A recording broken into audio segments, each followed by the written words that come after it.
Today we're talking about solving quadratic equations by finding square roots. If d is a positive number, then x squared equals d has two solutions. It's x equals plus or minus the square root of d. If x squared equals 0, it has one solution. That would be that x equals 0. And if d is negative, then we would say that the equation x squared equals d has no real number solutions. And we're going to go through some examples of this. Let's say that you're asked to solve this quadratic equation. 3x squared equals 21. Well, you want to get x squared alone. So we're going to divide each side by 3. So we have x squared equals 7. And now to get x alone, you're going to take the square root. So if you take the square root of 7, you have both the positive square root and the negative square root. So you have x equals either positive 7 or x equals positive square root of 7 or x equals the negative square root of 7. You can write it like that, or some people, if they want it written separately, you can x equals the positive square root of 7 or x equals the negative square root of 7. Either one is fine with me. I think it's probably a little quicker to write it this way right here. So let's go ahead and do our next problem. 4x squared minus 5 equals 9. Let's get x squared alone. So we're going to add 5 to each side. So we have 4x squared equals 14. You want to divide each side by 4. So you have x squared equals 14 over 4. Now you can reduce that, or you can actually divide it out if you want. You can 7 over 2 or 3.5. So if x squared equals 7 halves, then x equals, we're going to take the square root, plus or minus the square root of 7 halves, or plus or minus the square root of 3.5. So you have two solutions, the positive version of that and the negative version of that. Now, if that gave a whole number, you would actually give the whole number answer. For example, let's say that I had something like this. If I had x squared equals 25 and you wanted to solve that, you would just take plus or minus the square root of 25. You can actually take the square root of 25 and get a whole number, so you'd have plus or minus 5. So that's a completely separate problem. But that's what you would do if you could actually take the square root and get a whole number answer.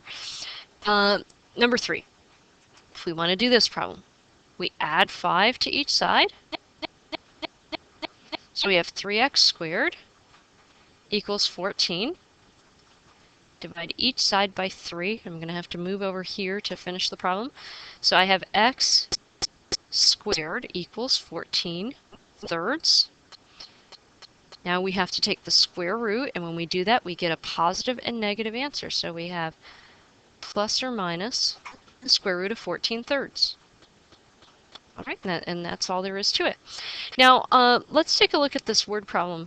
When an object with little air resistance is dropped, its speed continually increases. The height, which is h in feet, of such an object is given by the model h equals negative 16t squared plus s, where s is the height from which the object was dropped, and t is the time in seconds it has fallen. How long will it take an object to hit the ground if it is dropped from 975 feet? All right, so let's take a look. Well, if it hits the ground, the height of the object is going to be 0 at that point once it's on the ground. So h will end up being 0. Now, the height from which the object is dropped is s, and it says that is 975 feet. So let's take and plug our numbers into that equation h equals negative 16t squared plus s. So let's plug our numbers in. We have 0 equals negative 16t squared plus 975. T stands for the time in seconds. Now we wanted to solve it just like we did the other equations. So we're going to subtract 975 from each side. These cancel, so you have negative 975 equals negative 16t squared. Divide each side by negative 16. So we have t squared equals, well, negative divided by a negative is a positive, so 975 over 16. And so if you want to take the square root of that,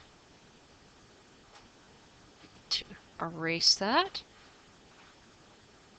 so t is equal to plus or minus the square root of 975 over 16. Well, if you actually take that, you are going to get that t is equal to plus or minus 7.8. Now, the problem is only one answer can be right. You can't have a negative number of seconds. You can only have a positive number of seconds. So we're going to have to discard the negative answer. And we're going to say t is equal to 7.8 seconds.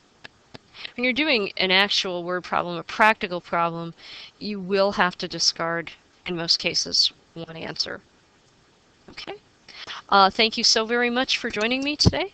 See you in class.